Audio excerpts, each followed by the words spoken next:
This week on RSBANDB Update, patch notes, the Pieces of Hate gallery winners, and discussion on the ambitious Build-a-backlog updates. We say goodbye to RuneScape Classic while providing thoughts on the wind down. Also, Spectre and Meltdown appear once more, and we have the details.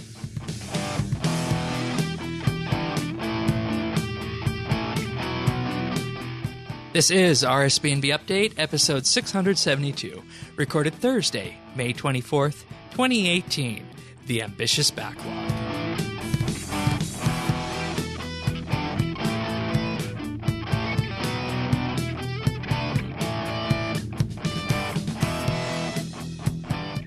Hello, everybody, and thank you for joining us once again for RSBANDB Update. This week, Tanis and myself are just here. Welcome back, Tanis. Thank you. This week is Patch Week. But, you know, normally on Patch Week, we like to focus on the patches, but this week we actually got lots and lots of other RuneScape news to discuss as well. And some of it is actually pretty earth-shattering, all things considered, isn't it? Yeah, there was some shakeups this week. Some shakeups and a few good patch notes while we're at it. You know, I don't want to totally discount them. There were some good ones. Yeah, definitely. So what we're going to do here is we're going to start with the patch notes, and then we're going to go through some of the other little odds and ends through this. So in the patch notes this week, lodestones have been graphically updated, and alongside this, blocking has been removed from the area around the lodestone. I don't know. Did they need a graphical update? I hate to say this, but I didn't even notice at first. Yeah, I mean, it's a small update, really, but yeah, it's fine. But I guess that's all I can say, right? It's fine. Yeah. Next up, added some light to the Slayer Towers. The environment was a bit too dark. You know, I took a trip down there, and it's good. I didn't have a problem with it before. I guess I should ask you how the lighting level was, considering the way you play RuneScape. Before it was a lot darker. It's better now. But I know that darker kind of did add to the atmosphere for people, but it's easier for me to see it, so I'm very conflicted. You know what I mean? It's like I don't know if other people are enjoying it. I hope so, because it is a lot better for someone like myself. Yeah, and I mean, when you think about it, the Slayer Tower is probably one of the first places you're going to go after the Fremennik Slayer dungeon to start training on actual Slayer creatures. So there's that as well, because when it comes down to it, that's where a good chunk of the early level Slayer creatures are, and some of the very famous ones all the way up at the top. You know, the gargoyles, the Necriels, and the abyssal demons. So yeah, and that's where your contracts are, even at pretty early level. Well, it's easy to get to. So I remember when you were starting off in Darkscape, you did a lot of training in the Slayer Tower, because just the way it worked. But it was an easy place to get to, and it had all of those early, low level Slayer mobs all the way up to the higher level ones with the Abbey demons.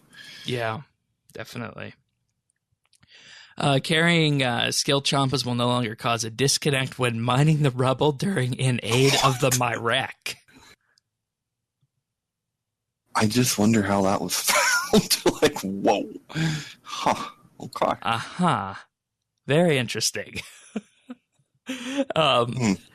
And, this might have been because, skill chompas are something that are kind of rare, but at the end of the day, you don't really think of somewhere in the innate in the Myrek area that you're going to need to address the skill chompas. So, yeah, what would you even be using skill chompas for in that area? Well, I mean, they can be used for pretty much anything mining related. So it could have just been, an accident. It doesn't make sense for us to use them there, but people can use them there. You could use them all the way on bronze tin and copper if you wanted to, right? But right. I wonder if someone was just equipped with them and they accidentally found out or Yeah. something. I don't know. The end of Gyarados book, which is, of course, from You Are It, can no longer be disassembled. Good. Fixed an issue that was preventing the drag and drop functionality of icons in the ribbon setup interface. Okay. The ribbon layout for new players no longer prevents them from completing the path system.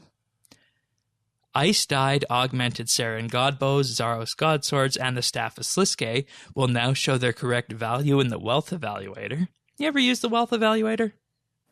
I never had anything that I needed a wealth evaluator for. No. I mean, yeah. And I don't know how accurate it is either, because like it'll still evaluate stuff that is untradeable, right? Like, and then throw some kind of weird value on that. So I don't know.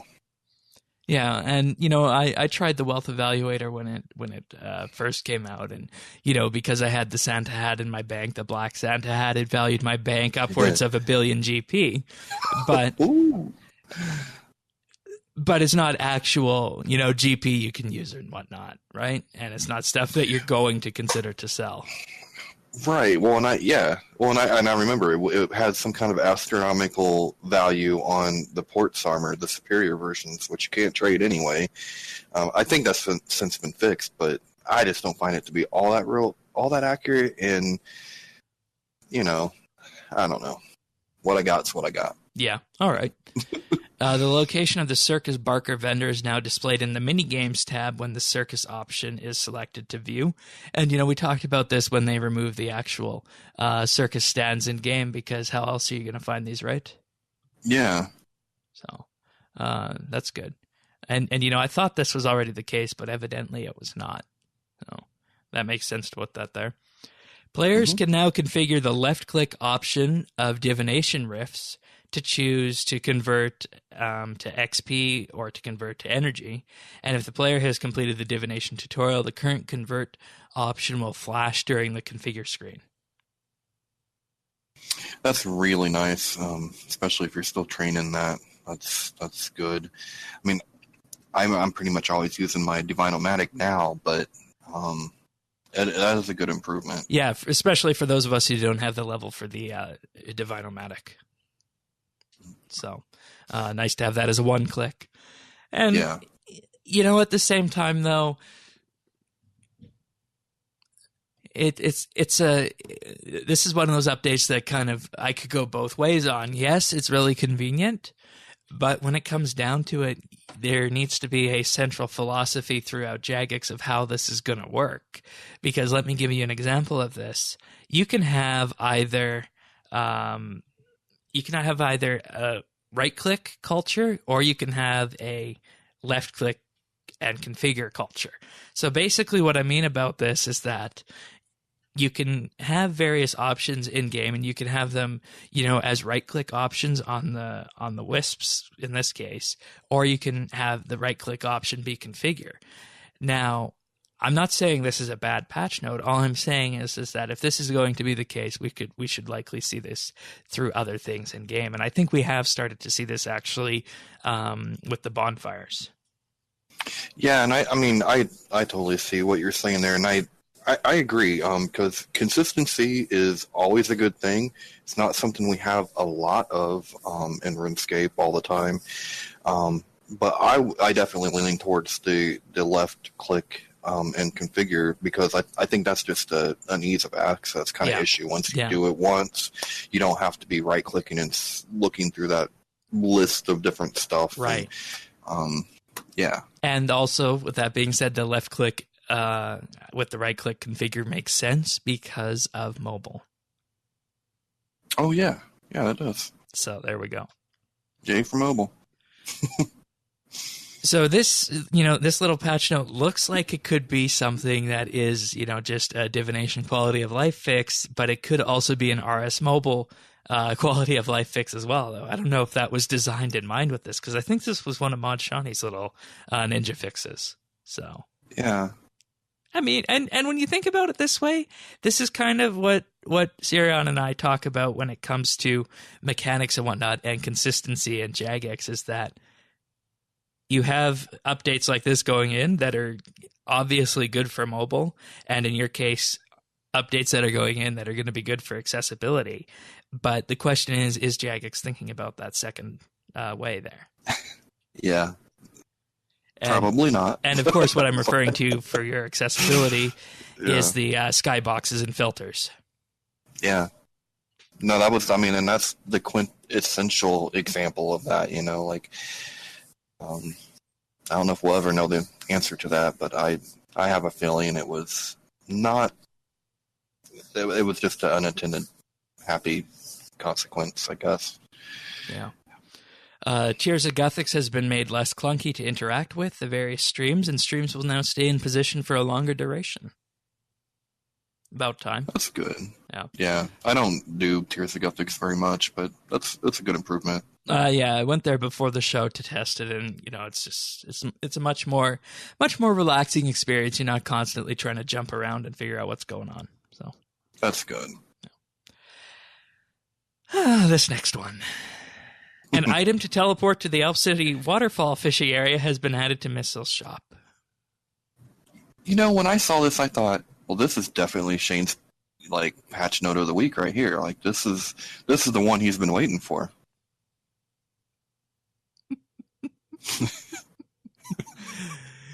No, I honestly can't decide what's worse, this or the door in Lumbridge Castle.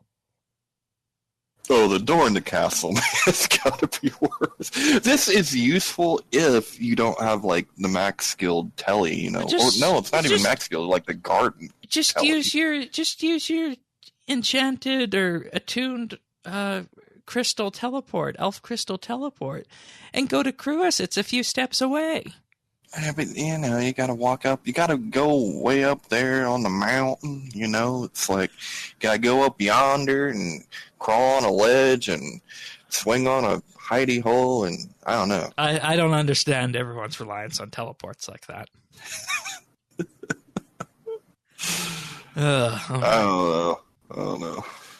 And finally, it's now possible to teleport to the Varrock Grand Exchange by speaking to the exchange clerks in the Menaphos Bank. When will we get a reason to go back to the Varrock Grand Exchange? That's what we need. It's great that we can go there, but I actually use that one more now with the Luck of the Dwarves. Yeah. Is it just for nostalgia, or no? It's just because it's easier than lodestoning to Prif. If I need the exchange, I got you. Shane, this is all going to change, man. When you put that pretty cape on your back, your life's going to change. I'm telling you. Because it's right there. You just telly, Grand Exchange, boom. It's right there. One click away, one step. Well, we'll see about that. There's actually discussion of that later on. So. Oh, I know. Oh, jeez. Let's hope that goofy stuff doesn't go through. All right. Let's look at some of the other stuff that we got this week. So, currently in-game now, you can pick up Cherry Blossom items if you're purchasing Runecoin bundles from May 21st. You'll receive Cherry Blossom items, and 4 items will be available, including the Cherry Blossom Parasol, and these items are going to be available until June 3rd. Also this week, Jagex is giving double the keys on login. So if you get 2, normally you'll get 4. And if you get 3 because of the Premier Club, you'll get 6. And this is to coincide with the return of the oddment system. Do you remember what the oddment system is? I was looking at this. It's like... It's a little bit obscure, weapons, isn't right? it? Right? Yeah. But apparently I must already have them because it says I've claimed them. Yeah. So that means that your only other real thing you can do with the oddment system, if you have all the weapons, is to save up for 550 oddments to purchase a treasure hunter key. Or that purchase seems like a lot of oddments for one key. Well, I mean, the other options are that you can purchase Silverhawk Down or Springs. Okay, so you can save up oddments, or you can get them from Treasure Hunter? Yes, you get 10 oddments each time you open a Treasure Hunter chest. which you can then turn around on another treasure hunter chest. Yep. Okay, that's cool. Yeah. Circular, Yeah. circle line. This is also a chance to get Silverhawk boots for free. That's nice if you don't have them by now. Yeah. And if you don't have them by now, what are you doing with your life?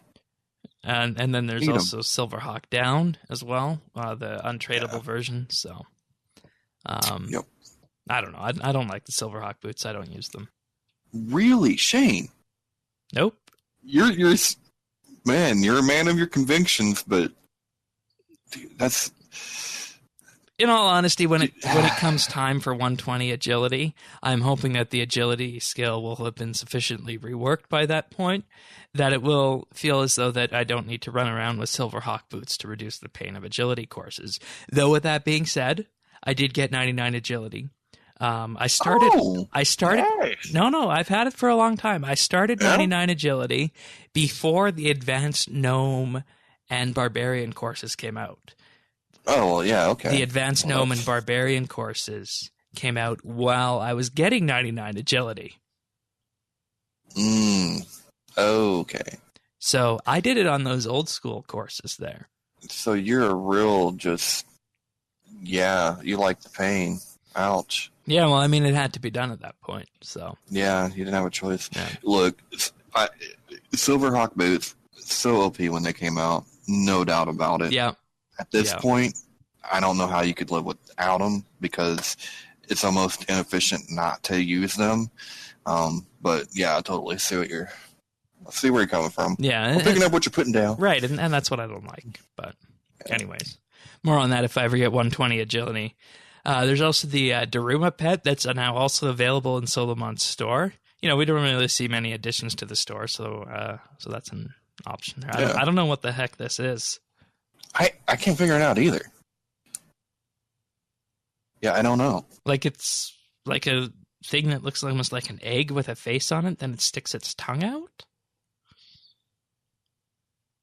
I don't know. They should have just made Shawnee in a Nutshell available. It probably would have sold millions.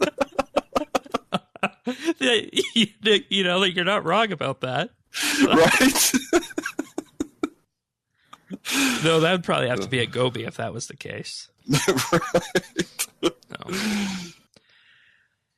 Anyways, also this week, we have the finale results to the Pirate Player Gallery series that was requested for the release of Pieces of Hate. So first place goes to Iron Buds, who won the month of free membership, 3 bonds, 400 rune coins, and a unique 3D printed, hand-painted figurine of the newly updated barrel chest.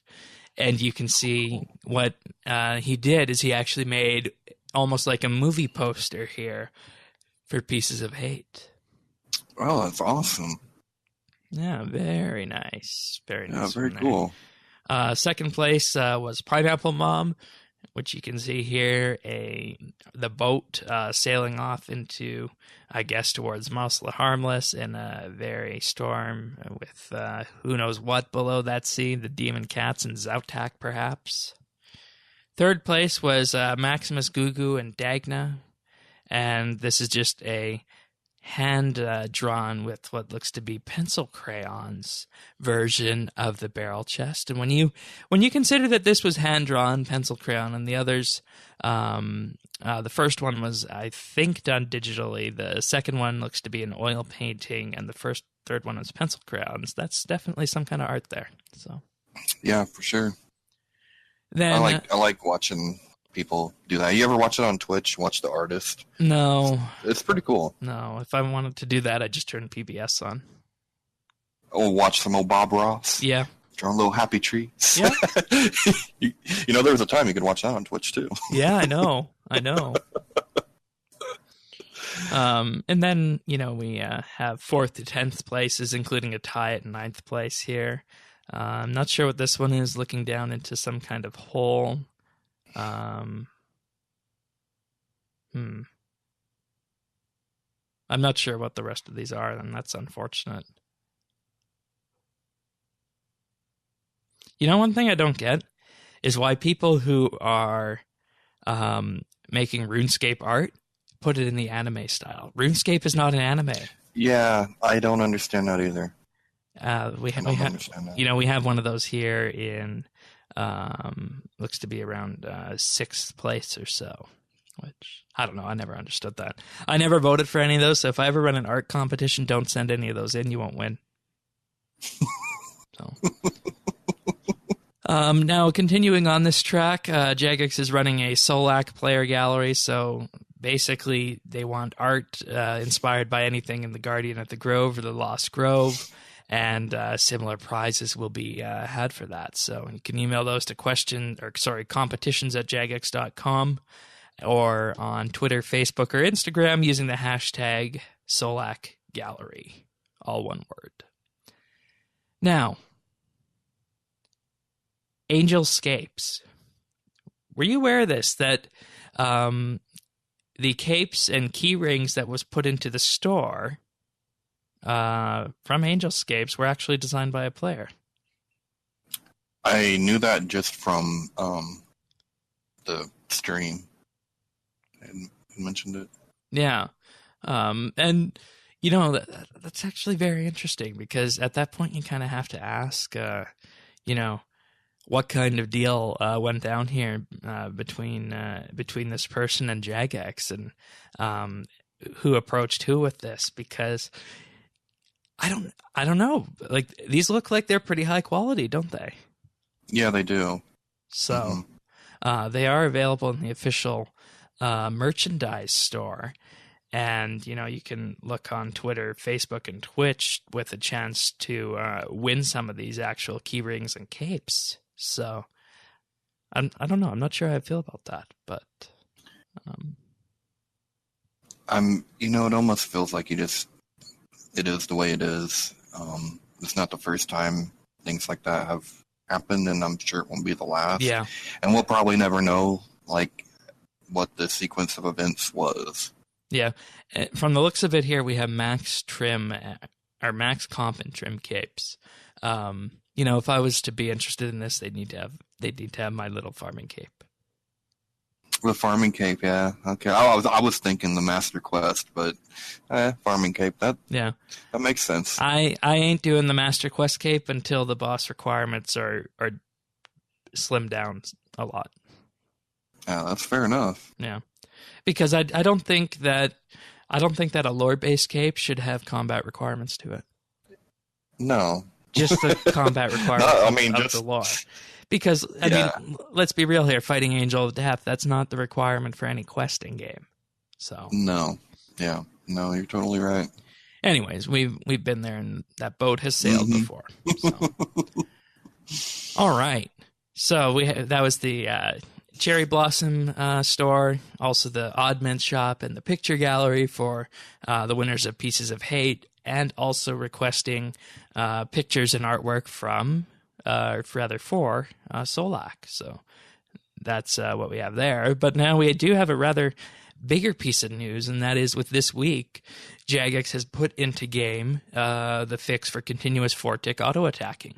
So we've talked about this before on the podcast and determined, you know, what should be removed and whatnot from these. And Jagex has decided that standard 4-tick auto-attacking isn't an exploit and will remain, but continuous 4-tick auto-attacking is, or rather has been removed.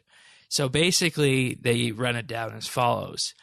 Consider 2 magic weapons, a magic 2-handed weapon, which auto-attacks every 6 seconds, and a magic dual wield, which will attack every 4 ticks. Sorry, ticks, not seconds.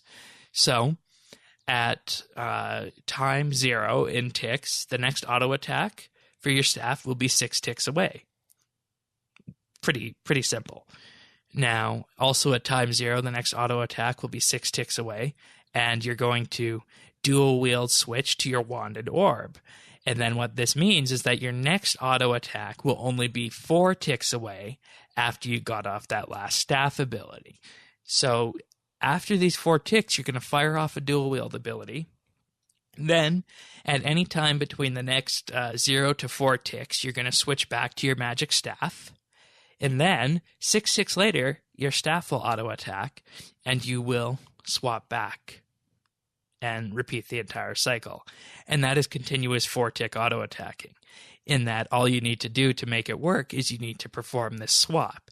And when you think about it, I think, based on what I've been told, people have been macroing these up to switch the weapons every couple ticks, which, when you think about it, really isn't fair. No, that makes zero sense whatsoever. And it needed to be fixed. And, just for reference out there, the RuneScape ticks is 0.6 seconds. So 6 ticks is 3.6 seconds, which is a long time to wait when you think about it, right? It is. And so people are macroing this. How is that? I mean, that's not any different than auto-clicking, right? Exactly. I mean, that's like botting, right? Yeah. I mean, why? But we had to have a big discussion and debate about this? Huh. It should have just been removed years ago. And, it's one of those problems that you don't discover until it's too late, because it's so obscure. Like, let's just run through it again. So at time 0 ticks, your next auto attack will be 6 ticks away, 3.6 seconds, which, I mean, boy, that's a long time. That's when your next staff auto attack will be.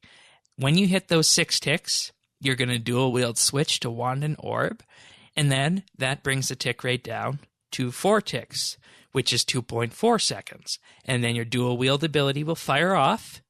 Then you had another 2.4 seconds to switch back to your staff, and then wait for the auto attack on that, because auto attacks are higher on staffs. And, when you think about it, just look at all the extra damage you're fitting in with this. And for someone who is macroing this so that they can focus in on their healing, their buffs, their prayer, their potions, it wouldn't have been fair. So it needed to be gone. So, they say this is a bug. This allows the use of a staff-based auto attacks every 4 ticks rather than the 6 ticks intended by the system, because it resets it, and they put it into game. Now, they also do include a word here about 4-tick auto attacking, and they say this revolves around delaying your abilities to weave auto attacks in between, thus increasing your DPM. This does not manipulate the auto attack delays, and thus is not a bug. As such, with this 4-tick auto attacking has not been removed. I can understand this, I think. It's kind of, at first I thought it was really splitting hairs, but this sounds like it's more of a skill-based rather than using some macro to gain the system.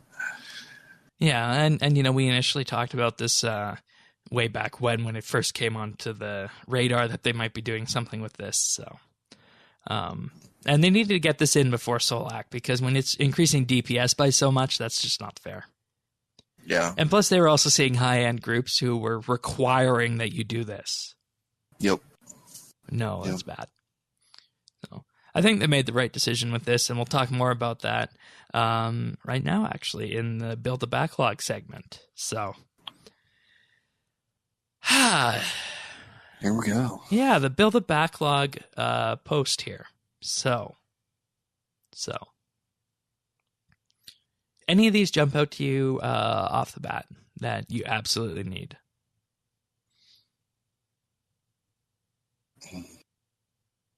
Nothing that I can't live without. Okay. Now, they say this is not the only factor in determining whether we commission a release. They have the data, feedback from players, design intentions, and many more. So please do not consider this a highly voted update to be a guaranteed for launch. So, despite what is popular in the polls right now, which we'll go through first before talking about the individual aspects of them, some of the things you would expect to be on top are not. So, starting with the Game Jam updates, the Achievement Bonanza, which would be more achievements focused on skilling and ports, 7% of the people voted for that. The highest of these is the Alchemical Onyx items that we saw at Game Jam, including the Teleport Compactor at 12%, Boss Practice Mode for Varagos and Telos with skippable stages at 9%, Clan changes, including clan broadcasts and clan mutes, which we just talked about last week, those are also at 9%. I would have thought those would have been higher, and hopefully those come in, because I mean, we've seen them so many times in stream, and they're just going to make life so much easier for clan owners, right? Yeah, and there's no, I mean, at this point, why wouldn't they bring them in? Yeah. Cooking Guild changes, increased functionality, and the mini quests around it. That's another game jam idea. That's at 11%. And I think that's also a good one to do, because, I mean, it just increases the viability of the guild. And when was the last time someone actually went to the Cooking Guild to use it for its perks and benefits, right?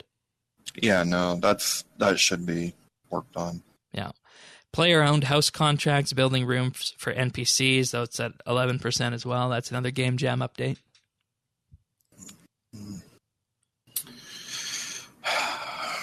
Little pieces of our construction update, but right?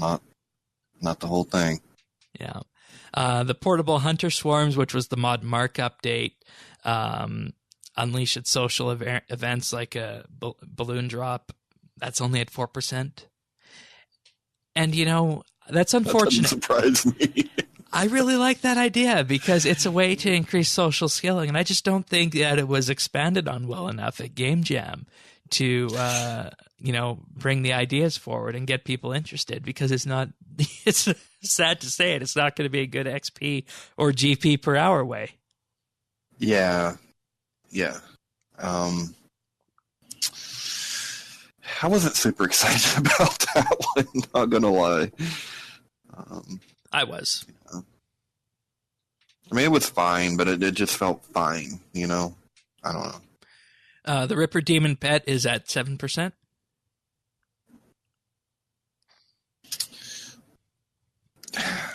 Yeah. I mean, who likes fighting Ripper Demons enough to get a pet, right? Yeah, nobody that I know. And at some point, we need somewhere to put these pets. You can't fit them in your house anymore. Right? Shop rework, stocking shops to receive managing miscellanea type rewards. This is another mod mark update. This one came in at 12%, so relatively near the top. Mm-hmm. Unstable resource dungeons, randomized loot caves that we saw also there, also at the top as well. So that's good. I'm fairly happy about that. Mm-hmm. Now, talking about smaller updates. Now, this is something that, we talked about. We talked about heavily in the safe cracking episode and in subsequent weeks to follow it. Aquarium-style perk system for safe cracking and thieving. 7%. Squarely middle of the pack here. I honestly think this is needed for the safe cracking based on what we've talked about before, and to see it at 7% is a little bit disheartening. We don't know the number of votes that have been put into this, so I don't know if this is something we can sway at this point, but probably not. Yeah, it surprises me that it's that low, considering the number of people that I was seeing safe cracking. It seemed to be like it was well received. I would have thought that the rewards, people would have realized real quick that it didn't take long to get all those rewards. So I don't know. I don't really know what to make of that. Yeah, and I mean, there's, I have to say it once again and go back to it. The discussion we've had on this is that it's not a matter of safe cracking being bad. It's a matter of everything else being garbage in terms of reward and XP. So imagine these perks did come in. They would have the ability to look at, say, paladins, dwarf traders, pretty much every pickpocketing creature you can think of, all the way up that we initially had that made thieving what it was. Let's also throw pyramid plunder in there again. And let's just throw some additional things in there, maybe for safe cracking in terms of rewards. And voila, you can have safe cracking be the update that touches the rest of the thieving skill if you bring these perks in that could do something with, pickpocketing, for example. So. And that would, to me that makes sense. And I think there was an attempt at that by I mean, at least some ways with the 2 consumable rewards that they did give you, with being able to reset the elves and doing the shock absorbers. Problem with that was, well, they fixed it now. Those elf tokens were bugged. I couldn't pickpocket meleeers for a week, so that was a problem. But they were on the right track. I just don't think it was enough. Yeah, definitely. And, this is an opportunity to fix that. Now, for comparison's sake, out of the smaller updates, the most voted one is the Elite Slayer creature improvement at 11%, which is new and separate drop tables for them. So, and I'm not surprised with this. And, this is something that Jagex has always struggled with in terms of polls. It's writing polls that don't bias and, influence. Because when you think about it, Elite Slayer creature improvement, new separate drop tables. When you see new separate drop tables, what does that mean to you? New stuff. Exactly, that you can sell for money. So that's why that's on top. When in reality, new separate drop tables, if you're parsing this out to be, if you were just parsing out the words for this, a new drop table could be something that could have utter trash on it. I'm not saying that's what it is, but people are predisposed to automatically think that new separate drop table means better, more GP. And that's why I think that one's ahead. I think you're hit the nail on the head there. That's exactly right. What I would have rephrased this question to instead, I would have just made it examine Elite Slayer creature drop tables. Yeah, I think that would be fair. Because here's the thing, like, the ones that came out that had an elite version and it was planned, they do have, like, a special drop, which I don't think really needs rework. Like the Soul Gazers. The Soul Gazers, and I'm thinking of, like, the Rune Dragons, right? But then we had that update where they made elite everything could spawn an elite, and they dropped Elite Abyssals, Elite Dark Beasts. Yes, and that was crap. Like, it just takes a little bit longer to kill, but you don't get anything any better than any other time. Yeah. So I think that's where it's they at. Say that they actually say that in the description here. Elite mobs are not considered particularly worthwhile to fight, as the rewards do not justify the increased time to chew through the hit points. Yep. Well, they want to introduce bespoke drops that can only be gained from elites to improve general quality of drops, and to perhaps add combat mechanics that are shared across all elite mobs. So, okay. Now, the next one on this list is Entranin smuggling a new monthly D&D to get items onto the island. And, I voted for this one because, what if Entranin had a spot for mid to high level players? It doesn't, aside from a few quests. And, back in the day when black demons were hard to train, you could go down there, you could cut a piece of wood and, bring an arrow with you, or bring a stack of arrows, and you'd be able to go in and build your own magic longbow and just, range them from afar down there in that little cave. So, black demons were hard to do? When was that? Like 2004. Okay, fair enough. Yeah. Yeah, that probably was a little more difficult. Yep. Now, at 4%, a gameplay replacement for continuous 4-tick auto-attacking. We don't need a replacement. And it's at 4%, relatively low. Yeah, which I don't know if is that a reflection of how few people actually did that? Or who actually knows what it is, I believe, yeah. Right, okay. The option here would be to design and develop a replacement that captures its, quote, joyful elements. Skillful, fast reaction mechanics that will deal greater DPS in high-intensity combat encounters. And, based on this here, I don't think Jagex will ever be making a MOBA now. Or something. Why do you say that? Well, or something that is going to be tick-free combat, because reading what we have right here, skillful, fast reaction mechanics that will deal greater DPS in high-intensity combat encounters. And to me, that means is that with the current client in place, there is the groundwork that if they wanted to, they could bring high-intensity combat into the game. So, but why do you say that they're not going to do that? Like, what are you basing that on? I just think that that's one of the possibilities that, you know, they could be doing going forward for this potentially unannounced MMO. Well, right, and yeah, and that's fine. And I mean, if it's put it there, if it's a possibility to bring that to RS3, I don't think they will ever mess with combat too dramatically when it comes to RuneScape.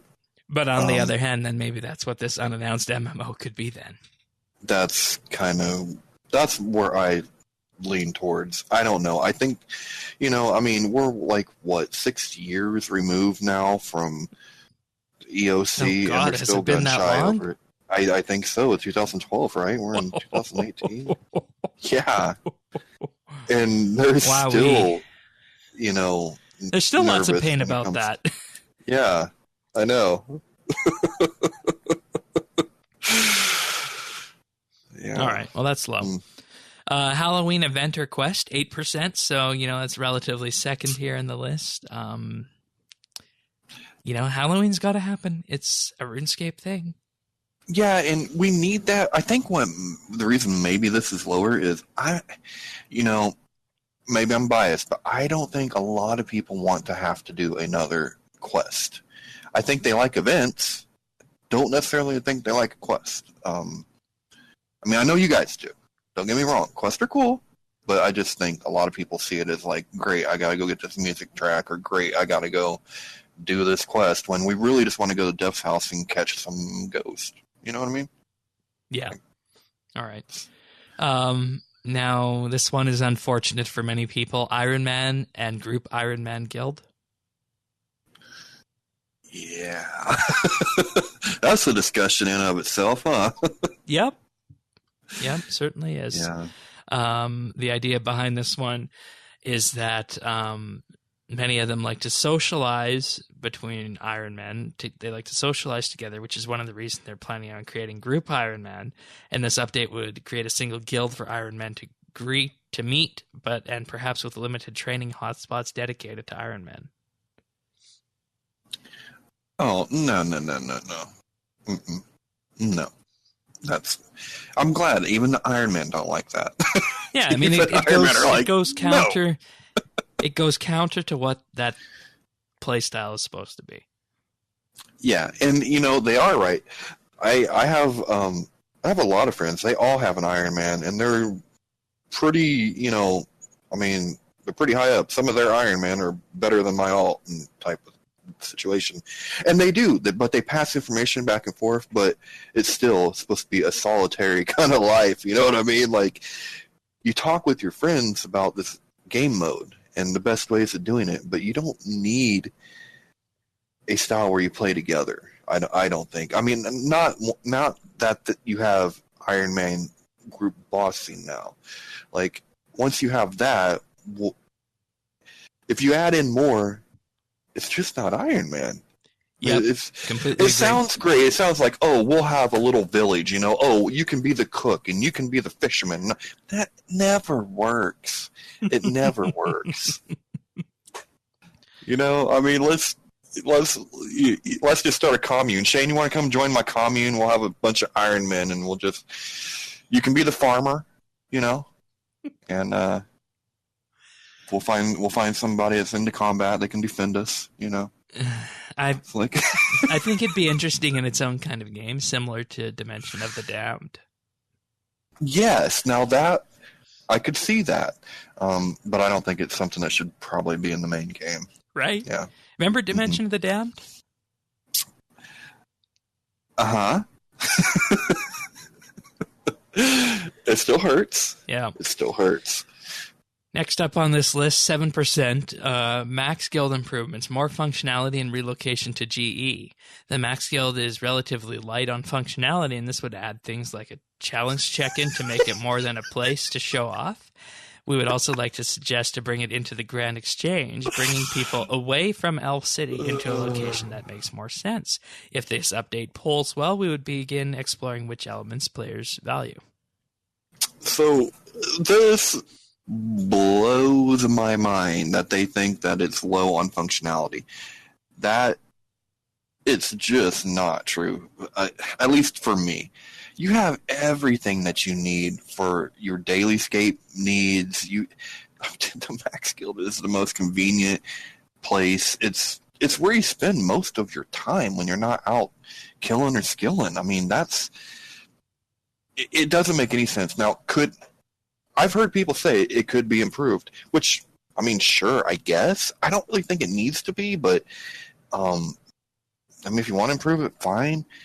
But definitely don't. I don't think it should be moved, because that was kind of one of the crown jewels of Prif. But and when I think about it, Prif is kind of gearing towards that whole Max culture and Max Guild. So yeah, it doesn't make sense to take it out of there. No, and I don't think people will like it. But you know what? At the end of the day, our cape is going to take us wherever the hell you want to put it, and we're not going to come outside anyway, so we don't really care. You know what I mean? Like, you're still going to be beating on the door, and we're still going to be in shag. So, I don't know. I've seen some memes that were so funny with the Max Guild setting in the old GE people. I was hacked. Can I have 10G? Can I have a GP? Like just littered. You know, it looks like DC, and it's nothing but homeless people and rune plates sitting out there. Oh boy. Next up, new permanent high scores, boss timers, achievements, and dungeoneering times, 5%. Yeah, exactly. Platinum cash stacks, raising the max cash stack, no GE functionality, so you'd effectively be able to convert your 2.1 billion GP into one of these platinum tokens. I mean, that would spirit shards. And you wouldn't be able to buy them on GE. This would never be something that will affect me, but it could reduce the need to have multiple accounts just so you can stash your money. So, it's probably good. Yeah. 7% PVM hub and introduction to bossing. You know what? I'm not a big PVMer, but I would vote for this just so that they had an area where they can compare each other and stuff. That would be fine. They say with this, and it would be a good way to find teams, right? I mean, it would actually be a good thing. It would. Providing the teams aren't requiring you to do things that are breaking the game. But anyways, they would provide a geographical location in the game, likely with duplicated PVM portals from the Max Guild. And if the player has the requirements, they'd be able to use them, where players can gather to form up into groups for bossing. The update would also come with a system that prepares players for a career in PVM bossing, things like the default steps for going bossing, some limited time free gear, perhaps daily or weekly, that offer a strong loadout for given bosses, free teleports to those bosses as well. So here's an issue. If you're going to have the bossing portal like what you have in the Max Guild, that is one of the major benefits of the Max Guild. Like, I bet a lot of people would list that as the number one perk of the Max Guild. Holy. So if you did that, you're going to have one hell of a requirement on it. I would say at least Reaper title. If you don't have the Reaper title, you shouldn't be able to use that. But remember, they also want it to be something that'll prepare people who want to start bossing. Right, but that is like one of the biggest rewards to being max. Like, I don't know how you get around that. I don't know, just put everyone else in my same basket and don't use the teleports. You're not going to be happy till we're all on foot, huh? Yeah.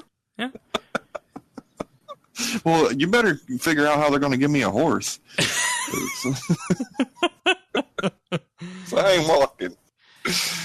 Next up is reactivation of Oktoberfest. This only came in at 4%.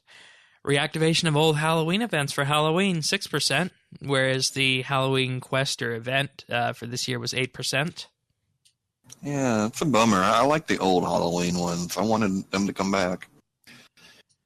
Sagas and mini quests added to the quest list at 7%, and a wilderness death mechanic rework so that it would make it less punishing. What? How many times? I'm sorry, Shane. How many times are they going to have to rework death in the wilderness? You know what? It is punishing. You know why? It's supposed to be. Come on, man. Like, just remove it. If it's that big of a deal, remove it. Oh, wait, you don't want to remove it. We've been there before. We've been that road, right? So what is up with that? I don't get it. I don't think it needs to be made less punishing. I mean, that's a core feature to what RuneScape is. And there's always been things that you need to go to the wilderness for. And unfortunately, that's not the case anymore. Back in the day when RS2 came out, you would need to go to the wilderness to mine rune rocks. It's just part of it. Or to train agility. And when you think about it, that agility course is only level 52. But it's still a very viable training. I know people that will use it over the monkey course. Oh yeah, definitely. So and with the skull, that brings it up. But it's the wilderness should be dangerous. Look, it's annoying. It's really annoying. It's annoying to go out there and try to, be doing divination, and you're getting killed by people that are skipping worlds and killing you every 5 minutes. Yep. And you know what you do? You make fun of them while that happens. Yep. I mean, that's all you can do, right? But that's part of the game. It's part of the tapestry that is RuneScape. I wouldn't want it any other way. I mean, it's annoying, but I wouldn't want it to be any different. Yeah, I completely agree. I don't know. Alrighty, so now they are moving on to some larger updates here, and these ones are perhaps the most interesting ones here, and I'm actually shocked that some of these are here. So, first up, Champions Challenge 2, more challengers, 3%. Yeah, no one cares about that. Yeah, because it takes so long to get them. 3%. Now, I believe this is now in second, the Dragonkin quest. Yeah, so this Dragonkin that quest would follow up Sliske's endgame and the new situation that the Dragonkin find themselves in. It could potentially contain Robert the Strong, Carapac, Bob the Cat, the King Black Dragon, and more. Oh, that'd be cool. Yeah, I'm down. I'm ready for another Dragonkin quest. We also got here with this the Fremennik 6th Age quest as an option as well. It would be a new storyline in the 6th Age, and they say their storyline largely ended with Blood Runs Deep, and it would likely threaten the status quo and reopen old rifts. Yeah, well, as long as it's not Heroes Welcome To, then I guess it'd be doing all right. That was a great red herring, wasn't it? Yes, it was. Next up, player-controlled automatons. Arena for invention-controlled battlers, 3%. That's too bad. That would have been fun. Yeah. And, I mean, it kind of breaks the mold with RuneScape, I feel, and that's probably why it's at 3%. Yeah, I mean, you're right. So it could have been neat, though. All right, now here on the top. Raise summoning to 120. More familiars, a new way to train. Zaro Sin summoning, for example. We're ready for 120s, man. We're ready for 120s. People are wanting them. I think part of this, though, I bet summoning is one of the most likely 120s. Like it's probably the most common 120s. It's really super expensive, but double XP. A lot of people work on summoning or herblore. You know, there's one issue with it. There's actually two me. issues with this. Do you know what they are? How to make it not the patch making skill or the pouch making skill? That is issue number one. Mm-hmm. Is that if you're going to do this, let us also recall that the first 13 million XP of the skill is pouch making, and there are very few useful pouches. That's issue number one. Issue number two, if you raise summoning to 120, you have the potential here to increase the combat level. Oh, yes. And by my calculations, you have the ability, this would increase the combat level to either 140 or 141. Okay, that's true. And the problem I see with that too is that might not necessarily be a reflection of your combat skill whatsoever. I mean, especially if if the new familiars weren't, I mean, who knows if they're going to be good or not. Yeah, it'd be 141. Huh. Summoning is a tricky skill to take to 120 because I think for that reason more than anything, I think you could figure out the pouch making. I hope that would be something that could be tackled. But I don't know how you get around the combat. It's part of the combat level, so it probably wouldn't go up. And they say it would be the splicing style summoning that Zaros used on the Nihil and Nex. Huh. Yeah. So this is it'd be like summoning invention. We're going to be like taking different. You could be taking different familiars and making, like all kinds of different stuff, like a lava titan with, I don't even know what, but yeah, that could be cool. And, people are voting for this, and I just want to throw that out there, that this does have the potential here to change combat. And, as we talked about, it's a major thing. So. You know what? But I think we also have to ask the question, it could change combat, but it changes combat as in the combat level, but what does that level actually have to do with combat? Summoning? Exactly. Yeah. And that's a good question. And that's why I didn't vote for this, is because I feel right now summoning as a skill is particularly flawed in that it's pouch making, and what does it do to combat, right? Mm-hmm. Like there's a couple of summoning familiars that are useful for combat, but even then they're useful in mid to low level slayers. So yeah, I mean a lot of high levels will use Nihils for that accuracy bonus. And that's about it. I mean, if you're in a party, sometimes people will bring a Titan, or like a Steel Titan. Right, and this is the know. entire problem with that, is that, this is a combat skill and it's going to 120. And at that, what's the point of it as a combat skill? Yeah. So. Well, and it was removed before, right? When we had the other combat level system, yes, and it then went people to 200. just couldn't deal with the change, I guess. I don't know. To me, it really doesn't make much of a difference, because other than the requirements that they are putting on, like quest or bosses or what have you, that's the only relevance that combat level to me has. It is no reflection whatsoever of what your actual skill in combat is. So I really don't care what that number is. Yep. Next up, reworking accuracy and defense. This also came in at the same spot, 12% of the vote. To quote, make combat feel more satisfying, the Combat Council would like to rework accuracy so that missing isn't so punishing and anti-fun.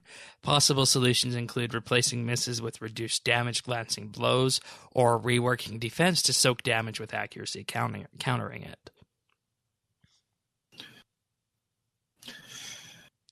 I like the latter idea of defense being for soaking and accuracy countering it. I think that makes a lot of sense. Though with that being said, this I think people with these two updates here are grossly underestimating the amount of impact it would have on the game. I think you're exactly right. I think the accuracy and defense one could be bigger than EOC. Yep. No, I think you're exactly right. And to me, that actually does make a lot of sense to have it work that way, but it would change so much that I don't think as a community we have a real good track record of rolling with change and going on. And so that's why I would kind of steer away, just because I think it would be too tumultuous of a time for players. Yeah. And, I talked about Jagex's ability to manage that and, going forward and seeing where things can be. And I don't think we're there yet. Maybe next year at this point. No. We're definitely not there right now to be able to go through something that is effectively a second rework of the combat system here. Yeah, with either of I'm these glad. Updates. And if you look at this whole section, even as a whole, like it's very ambitious, and I'm glad they're ambitious. But let's get this year under us first. Let's rack up these wins. Let's keep them going, and then maybe we can talk about these big ideas that they have here. Yeah. These big changes. Yeah, definitely. Next up is the Temple Knight quest, taking the player to the next rank, and they say it's been some time since the player was able to rise in the rank of the Temple Knights and gain access to new benefits. This quest would give the Temple Knights a new threat to overcome, perhaps the Abyss or Revenants, and a new mission to complete, should they choose to accept it. This came in at 8%. Yeah. I think that'd be good. It'd be a nice consequential quest that isn't related to, the huge God or Majorat storylines. Yeah, I would have liked to seen this with Shattered Worlds. And maybe it's not too late. Oh, there's an idea. To me, that's where it would fit in and make sense, All right. Unified activity tracker at 4%, bringing your objectives onto an overlay on game screen. I didn't vote for that. Let's clutter that up some more. What do you think about that, Shane? You ready? Yeah, that's exactly the thought that I had. So, at 9%, a vampire and werewolf quest in the 6th Age. So, they said that it hasn't been long since the 5th Age Vampire and My Rec series was resolved, but the characters are so engaging and the theme's so interesting that we can't help but be enthused about picking this up again. And this new series would expand on Mauritania and take a deeper look into the lesser explored race of the werewolves. I'm all about some werewolves, but I feel like we're kind of past the whole vampire phenomenon thing. Oh no, absolutely not. You don't think so? No. Okay. Aside from the elf storyline, the vampire quest is my second favorite in the game. Oh, definitely definitely in the game for sure. And a close third to that is the gnomes. So, I mean, it's all there, right? It is. Maybe there's some things that you could do with it that I think would be cool. Like the werewolves could be like, I don't know, they could secretly trying to, I don't know. You could have some kind of like werewolf Icene connection, trying to undermine the vampires. You know what I mean? And that's where it gets interesting is the Icene. Yeah, like that would be cool. I'd be down for some of that. Yeah. At 4%, we have Vampirian Wild Hunt, temple trekking in competition with vampires.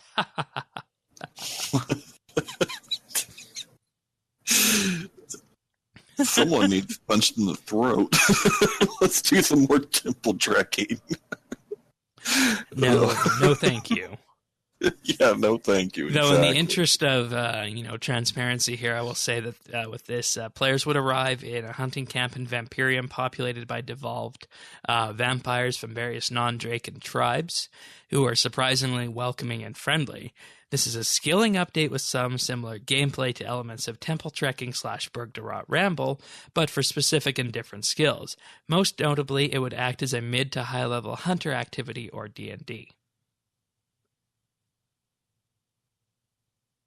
Now, if they called it that without temple trekking, I think it might have appeared different on the list here. Yeah, I think so. Like, it makes sense to do a hunter activity like that, tie vampires and the hunting. Okay, all right. But you lost everyone when you said temple trekking. We're like, Right? nope. Nope. All right. Next up is the Zautak quest at 7%, and of course this will follow from the pirate quest line, Pieces of Hate. Obviously, I think that's the only conclusion that came from that. So you may have noticed that Zautak is cropping up more and more, and this quest would explore the mystery, rumors, and background of Zautak more than we currently have, and likely starting a series of quests that will bring you close to its horrifying nature. Okay. I mean, it's great. I want to tie things up before we start new storylines. Yeah. It's just personal preference.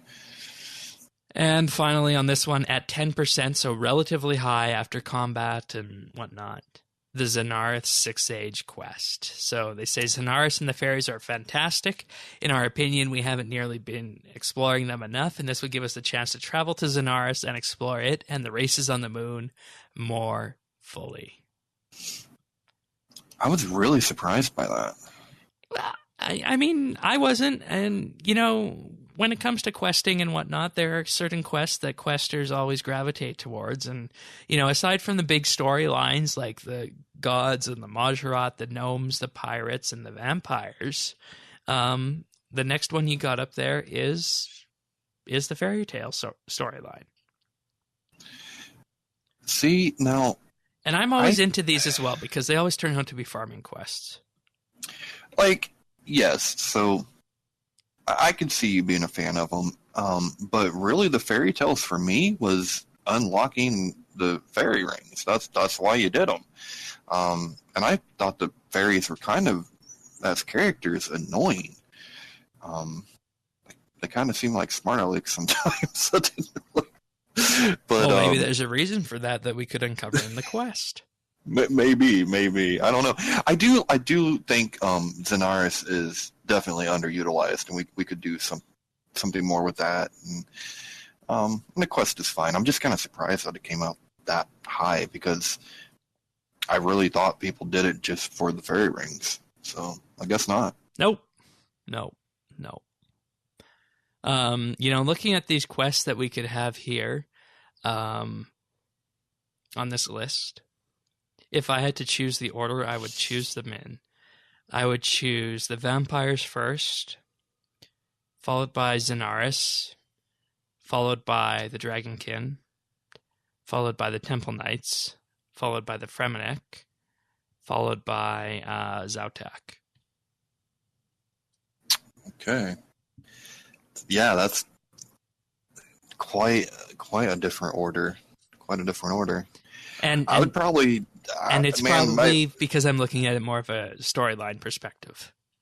Yeah, I mean, and I guess that makes sense for me. I'd just like to see the top 3 would be like Dragonkin, vampires, and the Temple Knights. I think would be, those would be the first 3 I would like to see. And the other ones fall in where they may. I don't really favor one over another. All right. Well, this runs for about another week, so you guys have plenty of time to vote on this still. So, all right. So that's the Build-a-Backlog. Also this week, RuneFest tickets went on sale this year, and people were wondering what are they doing with the huge venue and whatnot. Well, in addition to the night before on Friday, October 5th, they are actually having RuneScape live with the Royal Philharmonic Orchestra. Wow. It'll, they say, lead you through a live musical adventure across Gielinor. It's going to be created exclusively for RuneFest and, composed in such a way. And there's going to be unreleased tracks as well here as well. So, yeah, I'm not gonna lie. I'm so jealous that I can't go to RuneFest ever. Yeah. It seems like, but it just sounds like so much fun. Like it sounds so awesome. Have you ever been to one of these concert events for something like this? No, I mean I've been to a lot of concerts, Okay. but not like this. Back in 2016 for the 50th anniversary of Star Trek, there was one that was going around North America and Europe.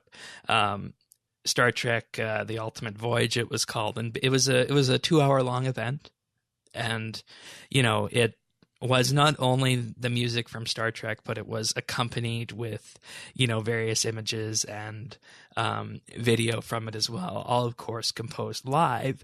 And, there have also been other ones as well, too, that have been touring around various places. For anyone who's a fan of the Nintendo world, you might have heard of the Zelda one as well. So these are not something that's new. And, having had RuneScape been around for that long, it's going to be really interesting to see what they can do with this, because this is not just any orchestra. This is actually the same orchestra that did the Zelda event as well. So it's going to be a real trip for that. So yeah, I hope they stream that. They probably won't. But no, you're not going to stream a concert like that, I don't think. Darn it. Just dashing all my hopes. And then on Saturday, from 10 a.m. to midnight, RuneFest runs, and we don't really have much information on that. But apparently, the early bird tickets are already sold out. Those were going for £135. Standard tickets $150. Though in the past, they have added additional early birds along the way. So if anyone out there listening is looking to going and you didn't get the early bird, there's a chance you might be able to pull it together. So. But those tickets are now on sale. Oh, and they should be able to sell more tickets, right? A bigger venue. Oh, yeah, huge venue as well, with up to 5,000 car parking spots, which is interesting given the location of it. So, right.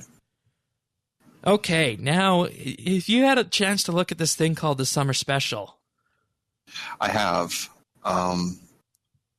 There's some things that don't exactly make sense to me, but all right, what is it? You tell me, if we'll see if they're the same thing.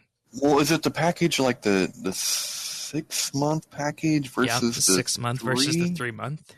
Yeah, I mean, I'm not a mathematical genius, but I don't I don't get it. And the 6 month package is effectively half a Premier Club. You get the Hellion armor that the Premier Club got. You get the Premier Club tokens. You get the daily key. You get the VIP forum. You get the monthly prize draw. You get the Premier Vault. You get the Premier Club content. You get the forum badge. You get everything. Mm-hmm.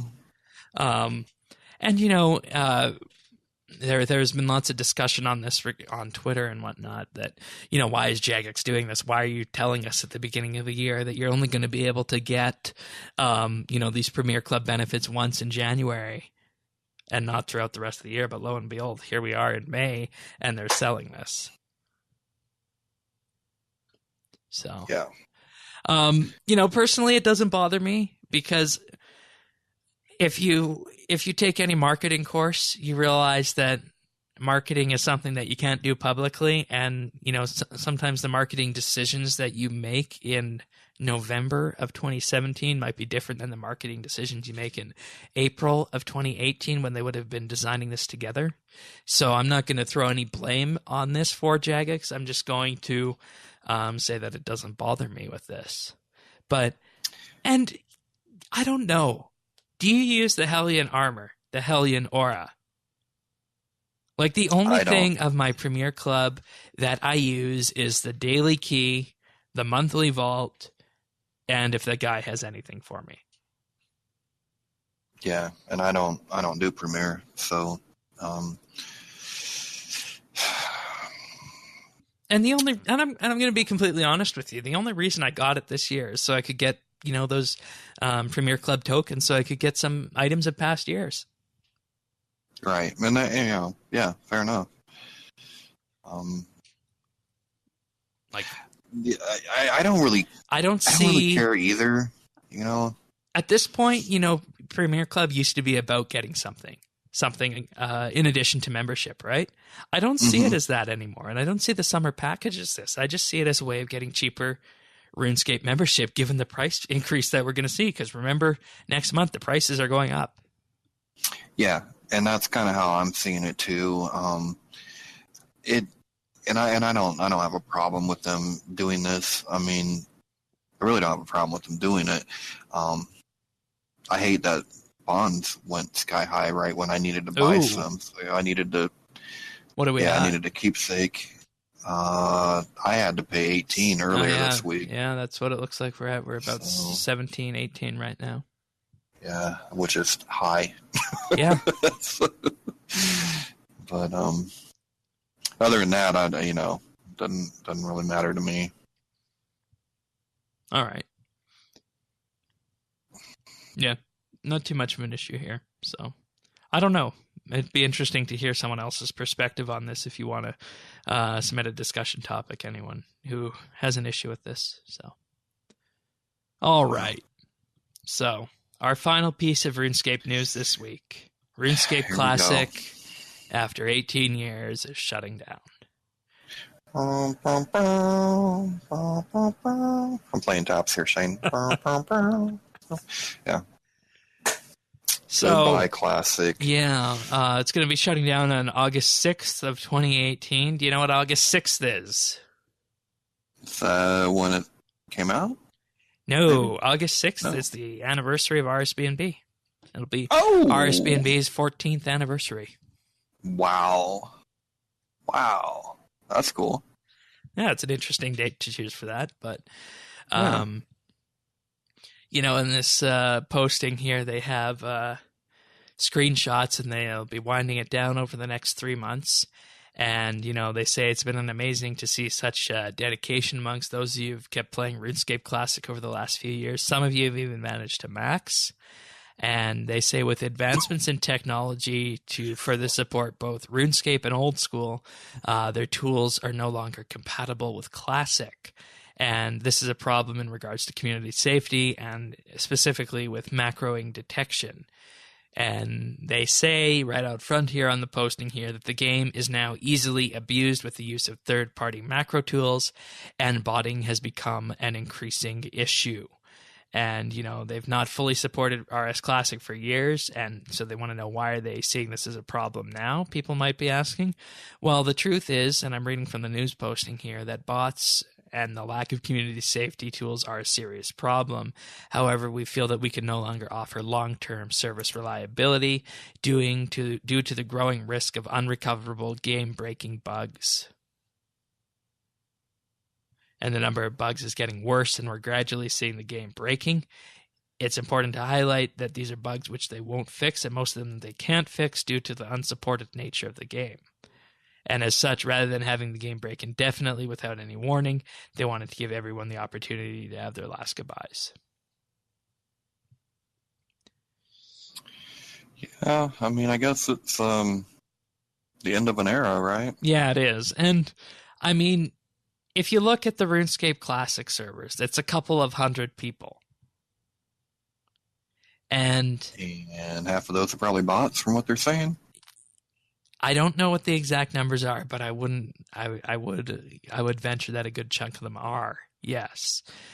And, apparently it has also got to the point where you need to know specific people in game, and if you're not playing the game in the right way, people won't like you there, or something along the lines of that. So it's not, it's not traditional RuneScape as it is. It's a nice nostalgia trip, I think, but going forward past that, I think we all need to realize that the RuneScape Classic servers at this point, given, what a standard server looks like in a data center, could be run on, one of the RuneScape 3 servers, just to provide context here for how much more simple the RS Classic stuff would be compared to old school or RS3. So it's not a question of resources, definitely not. But I don't know that I have much else to say on this. I think 18 years is a really long run, and beyond that, I mean, if something is not if you can't basically guarantee the safety of your customers on a platform, you have to shut it down.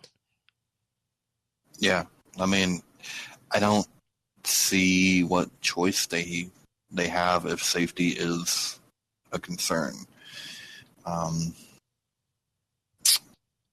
Yeah, I mean, it's the end of an era, but I don't know. Maybe we might have some kind of some more discussion about this coming up, right? Yeah, we're gonna do that. Yeah. But first, I'll just take a moment to remind everyone about the weekly bite that you can find every Monday, unless it's a bank holiday in the UK, at youtube.com/RSBANDB, where you can find our coverage of the various updates and figure out what exactly is going on for the patch notes this week. So this week's was a relatively low-key one, but nonetheless still went over some of the patch notes in the Build-a-backlog post. So you can find that at youtube.com/RSBNB. Yeah, nice quiet week before we get our asses handed to us next week. Yep. All right, so yeah, we do have a discussion topic on the RuneScape Classic shutdown from Touchpad Pro, so I'll read this out right now. So I would like to raise a question that is on most of the minds of the players of RuneScape Classic after the recent decision to permanently shut down the game as of August 6th. Not their reasoning for the decision, nor the mismanagement and neglect for the better part of 14 years, since those issues could take up an entire podcast. Rather, the question I'd like to ask is, what now? And, I wouldn't call it mismanagement or neglect for the better part of 14 years. It's just a matter of the game company moving on to support the current games of the day and transferring development resources to it. So what now? Agree. Simply put, the majority of the players are from the division between RS Classic and RS2 back in 2004 when they decided to stay with Classic. Despite losing the high scores and Jagex support, it's highly unlikely that any of them will migrate to the newer game versions, so what alternative are they left with? A hot topic on the Classic forum is possibly the handover of the entire game to someone who is willing to carry on and maintain the game. Another possibility is the release of an offline version of the game, which some players in the past have been given access to, although it might not exist anymore. The only alternative for continuing to play Classic in some form would be to resort to private servers, although they are generally disliked among the players of the real Classic. So, addressing this first one here, Jagex is never going to hand over the code of RS Classic, because if you look at what RuneScape is today, RuneScape is, pioneered the free-to-play gameplay style, right? The whole free-to-play gameplay model. And, the RuneScape IP is so huge that you can't necessarily hand over the code and have it maintained by someone else on that. So I can definitely say that that's not going to happen. Yep. Offline version of the game, I could maybe see Jagex doing that, but at that point, what's the point of an MMO that you play with just yourself? I can't imagine that there's that many people you're playing with anyway. I mean, honestly. So, what are they left with? I don't think, this is, part of the agreement that you sign when you join up with RuneScape is that you are effectively playing and utilizing their servers, and you don't, for the lack of a better word, you don't own anything. You are entitled to nothing in terms of what you get from Jagex. It is a courtesy that if Jagex were to shutter tomorrow, that they would give us, 3 or 6 months to wind our gameplay down and move on.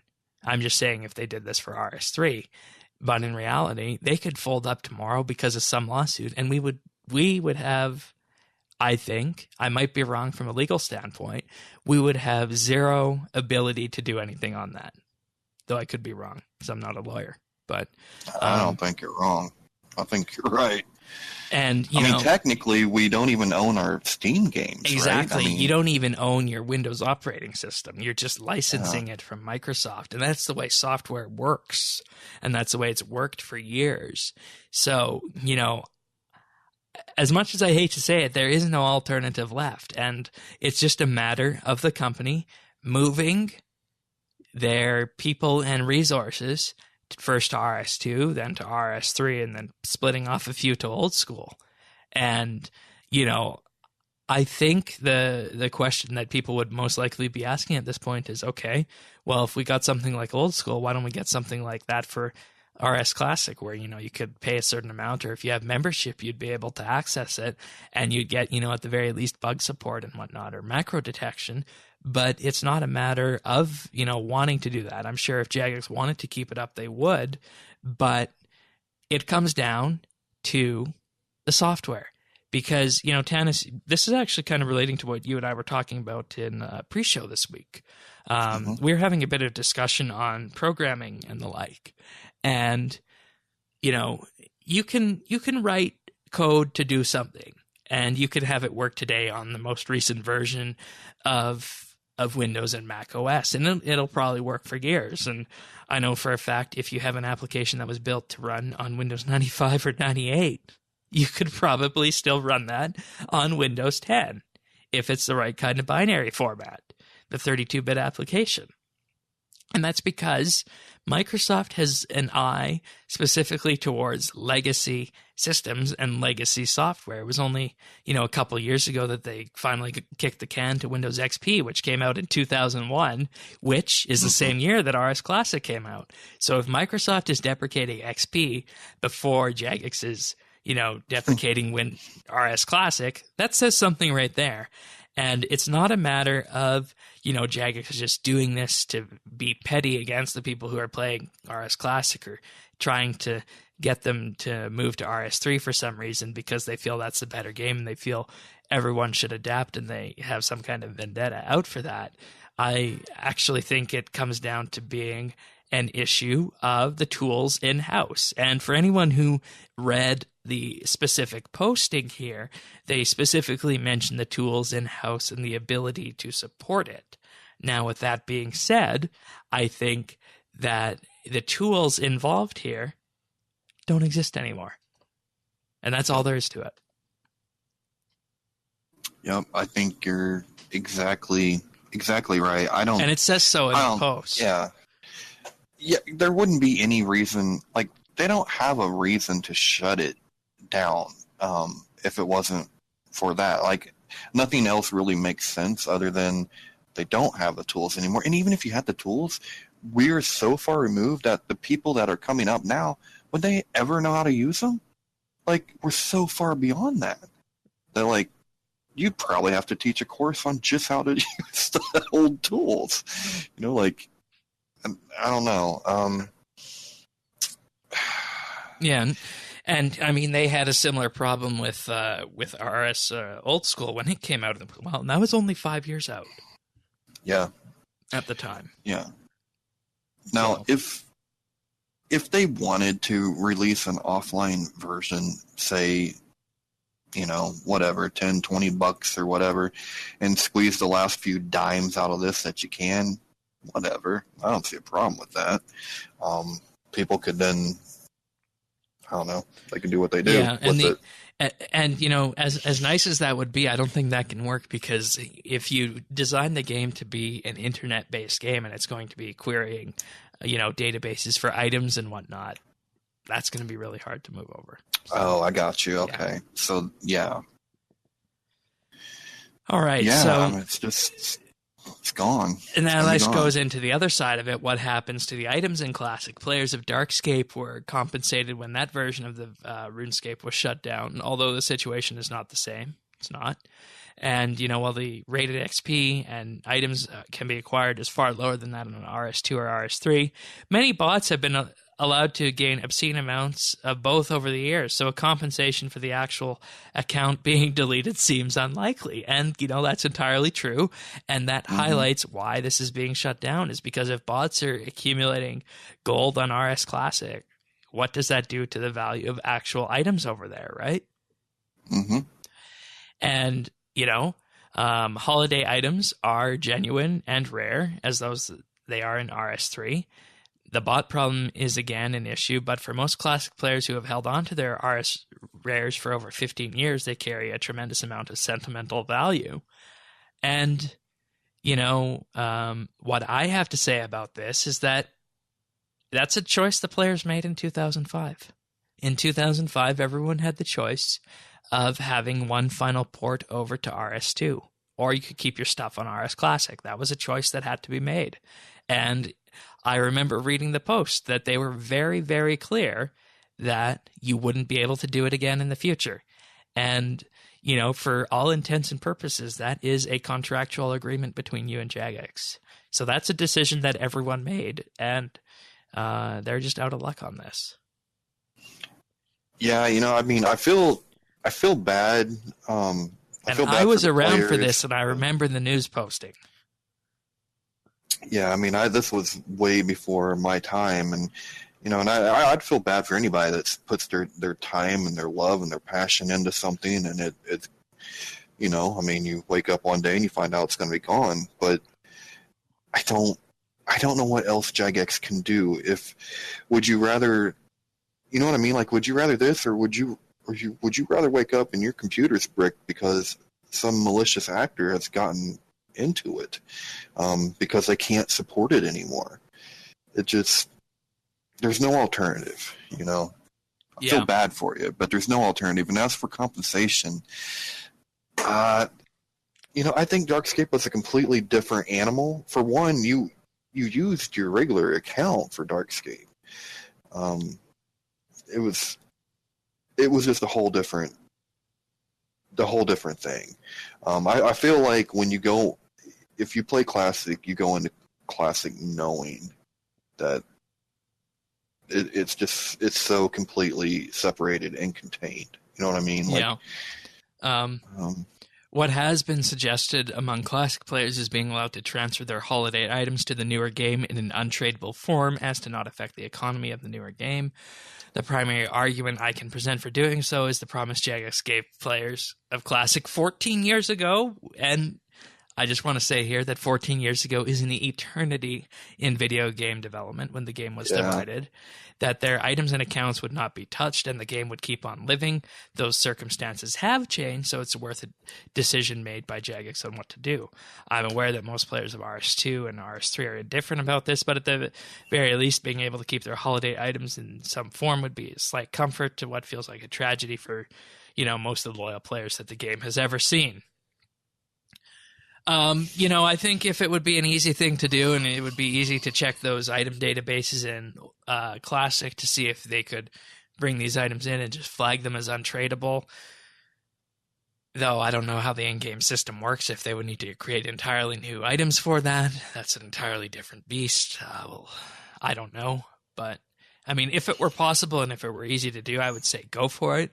But, at the end of the day, I hate to break this to everyone, but you don't make business decisions for 200 or 300 people. Yeah, no, you're right. That's why I feel bad. I feel bad for the real players over there, but gosh, you're right. You can't spend that much time and resources to devote to that. It's unfortunate. I just don't see what Jagex can do. If there was a solution, but I don't see a solution. Yeah. Alrighty, well, thank you for that, Touchpad. If you guys want to send in your own questions or discussion topics, you can email them to questions@rsbnb.com. You can also call or text 571-57BNB, which is 571-572-2632, or you can leave us a DM on Twitter @RSBNB. Okay. Tech news. You ready for this? Ready for some tech news? So the security vulnerability that shook the entire computer world in January is back. Oh, yay. Back in January, we discussed something called Spectre and Meltdown, which, as a brief roundup or reminder of this, basically what was happening is that our modern-day CPUs from Intel, AMD, ARM, and practically everyone are so advanced, so fast, so powerful that in order to improve the speed even further with those 3.4, 3.8 gigahertz clock cycles that we have, Intel pioneered a piece of technology called speculative execution, which basically meant is that if you had a decision branch in your code, i.e., if item equals A, do something, otherwise item equals B, do something else, the chip will take both paths in order to attempt to speed up execution. And the idea behind this is that we have things these days called password managers. So the example given was that if you had a password manager like LastPass, you would effectively be in a situation where you enter your password into LastPass, and then you are, presumably going to enter your password correctly and get access to your data. But what if you enter your password wrong? Well, you enter your password wrong, there is a chance that the Intel CPU can still branch off and examine the execution tree where you entered your password correctly. So that means that even if you entered your password wrong, there's still a chance that the CPU could execute what would happen if you entered your password correctly. So what this means is that for a very small amount of time, it would be possible potentially to access data, passwords, credit card numbers. This hasn't been exploited in the wild yet, largely because it has been patched by Microsoft, Google, and Apple, and everyone else under the sun. But it potentially would have been possible to access your data when the code in question was designed to prevent you from doing that. So this was huge, and it went not only down to the level of the operating systems, but down to the level of the CPUs. And Intel and AMD and others have designed fixes for these, but they're still on the drawing board. So that means if you go out and you buy a brand new computer today, those computers are still vulnerable to this Spectre vulnerability with this. So this is something that is not actually going to be fixed in hardware until probably 2020, when we start seeing major redesigns of the CPU architectures out there. So why are we discussing this again? Well, there have been 2 new variants of this that have been posted and, discovered by the security community. One of them allows potentially a malicious actor to read the actual registers, which can be thought of as little chunks of memory on your CPU that could hold this data if you executed the opportune path. So recall that you enter your password incorrectly into a password manager. You get a prompt on screen that says, wrong password, you do not have access. But the CPU could still take the branch where you did and execute it, where you did potentially have access to your passwords. So what this means is that your passwords and that data could be stored in these little chunks of memory on your CPU. That's one of the variants that was discovered with this and is going to need to be fixed by Intel. Microsoft and others have added mitigations to this, whereas another variant with this was found is an actual new vector or a new way of attack on speculative execution, and potentially has the ability to, I would say, if it was, executed and weaponized, cause major problems for people. And that's why we're just hearing about this now after Microsoft patched it. So basically what this would have allowed people to do is access privileged code And this would be done well based on the fact that the memory read could be read from an address to which a recent memory write occurred and may actually see an older memory value. So what this means is that this would cause an update into the processor's cache for something that was speculatively executed, giving people the ability to read that data and provide it without anyone knowing about it. So, yeah, this is, just as we had in January, pretty bad.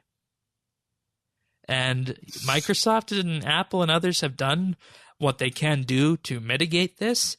But this last variant, specifically with the speculative execution on the memory addresses and the memory, needs to be fixed in the CPU. So there's nothing, there's nothing we can do about this last one, though it's really hard to exploit. But the system register one that I talked about, where the data could be in the register, that has been fixed because the operating system can control what's in the register and wipe it when it's not in use. So the first one I talked about is fixed, but the last one needs to be fixed in hardware. This one is mitigated with the most recent patches to all the various operating systems out there. So, yeah. All right. Well, we're effectively sitting on chips that are not ever going to be fixed in all likelihood. Because, if you have a computer from 2012, 2013, 2014, the manufacturer who built that BIOS, isn't necessarily going to deploy the micro patch fix once Intel brings it out to fix it. And what's more, that's a mitigation for at least this last variant we talked about. And the only way of fixing that is a complete CPU redesign regarding speculative execution, which won't reach consumer shelves until 2019 or 2020 at the earliest. Well, let's hope that it's really, really hard and that there's no reason for someone to work that hard to just nail a couple of nobodies. But this is something to worry about, I think, when it would come to like national security or something like that. We're all running the same chips, aren't we? Yeah, right? Yeah, definitely. And, this is, of course, Intel right now, but it could also expand out to AMD, ARM, everyone. Mm-hmm. And, there's no real fix for this. And as much as I hate to say it, I would go out on the limb and say that we are more likely to see another variant of these before this gets fixed, because it is such a pervasive thing that these chips do, the speculative execution, that, these, 5 vulnerabilities that have been found by it. If there's 1, if there's 2, there's 3, there's definitely going to be more than 5. Oh, wow. So, I'm not trying to scare anyone here with this. All I'm trying to say is that it's likely we're going to see something more like this in the future. And the best course of action for end users out there, users, who are listening to this podcast, is to make sure you have automatic updates on and install your Windows updates. Yeah, you kind of almost have to look at this like an asteroid is coming. There's absolutely nothing you can do about it, so you might as well not worry too much. Yeah, and there's nothing you can do. And 2019 for the new chips is an easy estimate, because we're at the point now where Intel's chip architectures are so convoluted and the design time frame for them is so long that to get something in as a fix won't happen until 2019 at the earliest. And that could be potentially, pushed further down the line as well, because Intel is looking to transition to 10 nanometer design. And once you start getting to this level of 10 nanometers, which for anyone unaware is really, really small, you start experiencing certain oddities from the quantum world. And that has actually delayed Intel's shift from 14 nanometer to 10 nanometer before. So. Wow. Yep. Very interesting. Yeah. Well, let's move on to some non-doom and gloom tech news then. And this is a story about a nonprofit organization taught Braille for 98 years is now partnering with Apple to teach computer programming to the blind. So the idea behind this is that, you have a textureless glass screen of an iPad, right? Or an iPhone. Mm-hmm. And what are you to do with that? Like, in the future, we'd like to assume that there's going to be some kind of liquid display that can make Braille on the move so that you can effectively have a dynamic screen that provides a tactile interface. But we're a long way from that. So basically what Apple is doing here is they're partnering with a tech company to bring its programming curriculum to those who actually have visual disabilities. And the company involved is called the Hadley Institute for the Blind and Visually Impaired.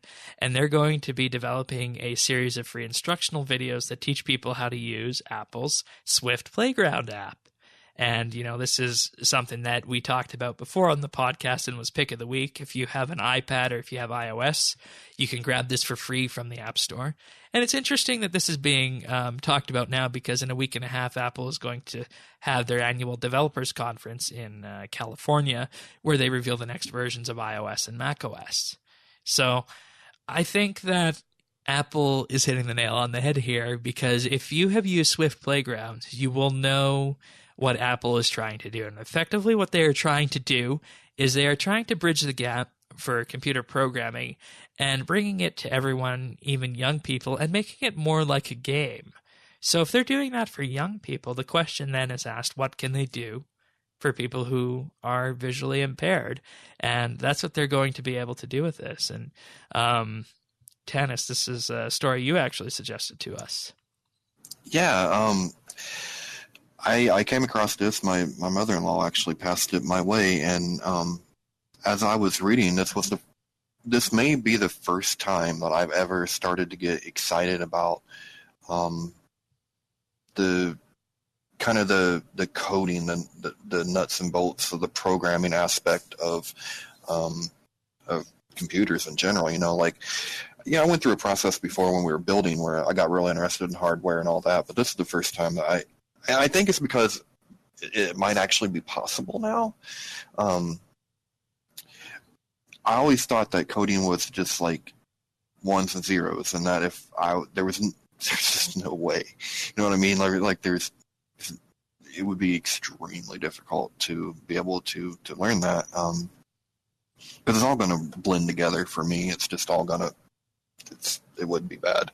But with this, putting it in like an app format and on a device that I'm already familiar with and is already accessible, I'm really excited about it. I mean, I'm really going to get into this and watch the videos and see because, it's a field that is still growing, will be growing, and I don't know, it seems like a natural kind of fit if you can get your brain to kind of work in the step-by-step order, Yeah, and, this is something we've always talked about here on the podcast and at RSBANDB in particular. Like, if you go to RSBANDB Informer and you search for programming, there's a series I wrote called Learning How to Program. And what I did at the time is I suggested Java for this. But if I were doing that now, I would have rewrote it to use the Swift Playgrounds app. And, the idea behind it is that you start with a problem that you have. It could be something smaller. It could be something a little bit bigger. But when it comes down to it, you are going to want to automate the solving of that problem. And that is what programming is. And I think if anyone is to do this, it's Apple, because the Swift Playgrounds app is already really accessible for people who want to learn. And if they could take it and apply everything that they know about accessibility, we would be an entirely different league. And personally, I would expect to hear more about this in about a week and a half at the Worldwide Developers Conference. Yeah, it would be. I can't wait. I hope we do hear more about it. And it was just a week ago we were talking about Microsoft's advancement that they were doing with their controller, and here we are, a week later, and Apple is advancing the cause as well. And I love that. and I really think that this will be really helpful, because a lot of us, like, I know it's not something you would think of right away, but a lot of blind people are real attached to their computers, because everything that we have talks to us. You know what I mean? Like, if you know how to type, you're good, and everything talks to you. You know, a lot of, like, I had colleagues when I was in school, you know, they ain't even, you know, they don't need a monitor. They just got the keyboard, you know what I mean? Yeah. And so, like, to be able to, for them to be able to, like, get into the programming world, that's huge, and that opens up a lot of job opportunities, and it's going to, and it brings talent that that Apple otherwise might not get. You know, they might have the next, like, hot shot that comes from this community. You never know. Yeah, definitely. And, you know, it's also a really good skill to have just in general, because it, you know, it completely changes your perspective on so many things. So, all right. Moving on to our last piece of tech news. Amazon Alexa. Once again she's in the back. news. Once again. So, in the Seattle area, there was this story here about an Amazon Alexa. Sorry, Portland, but that's pretty close to Seattle. It's an hour away. A Portland family contacted Amazon to investigate after they said that their private conversation in their home was recorded by an Amazon Alexa. Oh, and I thought we were supposed to have auto-playing videos off these days. Oh, boy, that's fun. Anyways. So this is a private conversation. And, you know, the disturbing part about this is that the woman and her husband would often joke, and they would say, "I'd bet these devices are listening to what we're saying." So, and lo and behold, here we are. They were. Every room in the house was wired with Amazon devices to control everything from heat, lights, and the home security system. But 2 weeks ago, they got a phone call from someone they knew who was up in Seattle, and they said, "Unplug your Alexa devices right now. You're being hacked."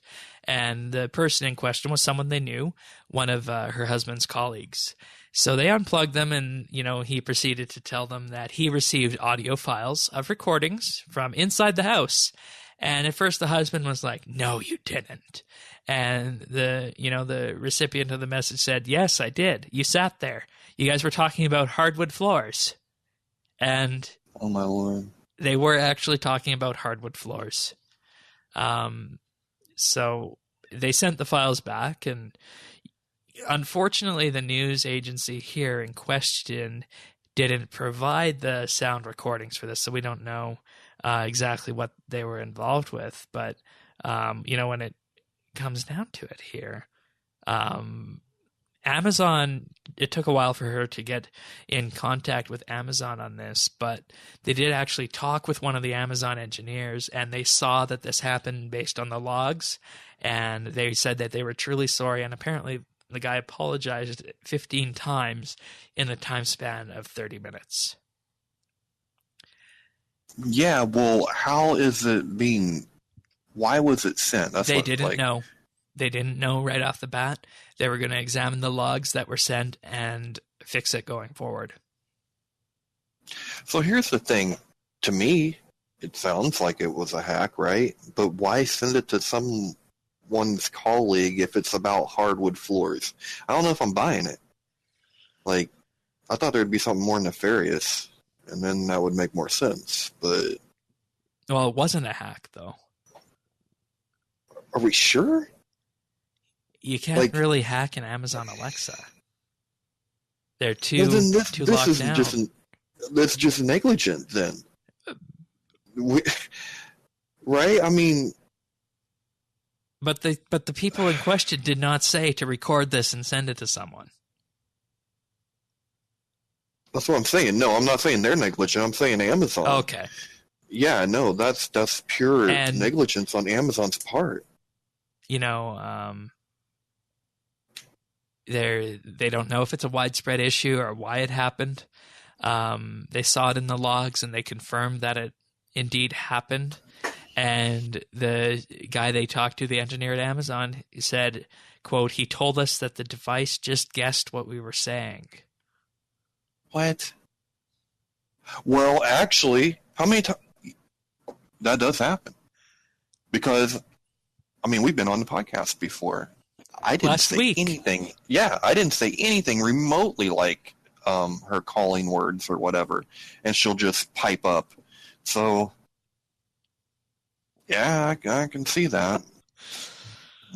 I turned her off today. I'm like, nope. I saw that headline. I'm like, Oh yeah. You're done, Alexa. Sirion does that too with his Google Home when he's on the show. Yeah, I'm like, you're done. You're done.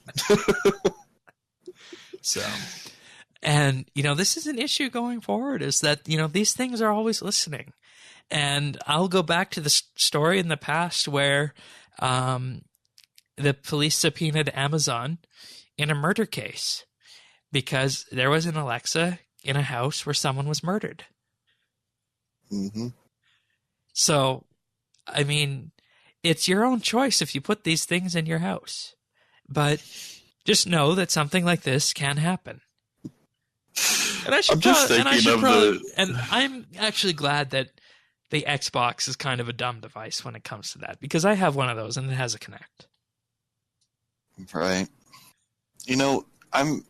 I'm kind of just laughing at the irony of how we value our privacy, and we had all these laws against being wiretapped. You have to have a warrant, you have to have all this, and like, at what point did some agency be like, you know what?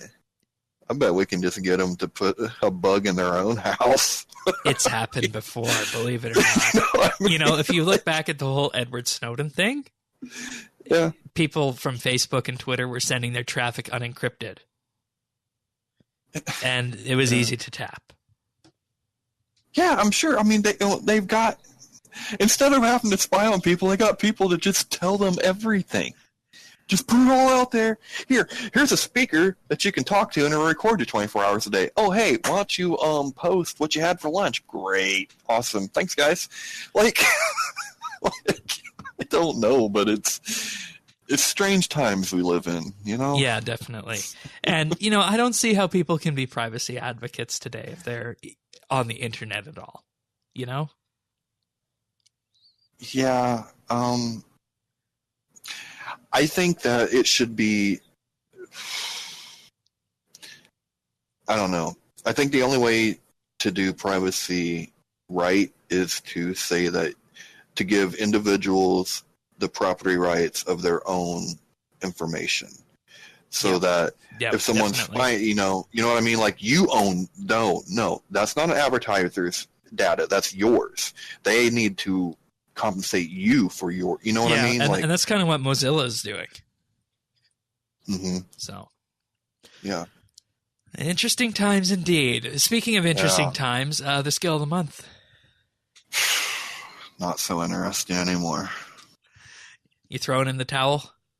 I have been thoroughly beaten. It's hard to say, but I'll tell you what. When you put up $4 million, and that's neglecting your family, right? That's giving them kiss goodnight and sending them on their way, and you know what I mean. Daddy's got competition to do here, and you put up some good numbers. You look next morning, old boy doubled your numbers. You're going, well, what am I gonna do? We're done. Yeah, you got me. Currently, Swords in 57 is in first place with 62 million XP gained. Tannis here in second with 45. And Sunset Fish is in third with 10.6. Meanwhile, Pernasius not far behind at 10.1. And the RR Man rounding out the top 5 at 7.8. Yeah, I'm going to try to get an uneven 50 because I think that's respectable. But, dude, he put up almost 8 mil in a day. 8 mil thieving in a day, dude. Yeah, it was like 7.5. Yeah, I'm wondering, like, did he have a bottle next to the computer? Because I don't even think he stood up. Like, I'm like, I can't do it. You beat me, dude. You beat me. Like, you beat me into submission. I can't. Do we know what he's doing? I don't know anymore. I don't know, man. Those are Heller numbers. You got me. And when you look at it, the very lowest quarter of the graph is 10 million XP. Yeah. Yeah. Anyways, with that being said, the next skill of the month will be chosen in about 6 hours now once the date ticks over. So you can head over to rsbnb.com/skotm if you want to sign up. You no longer need a forum account for that.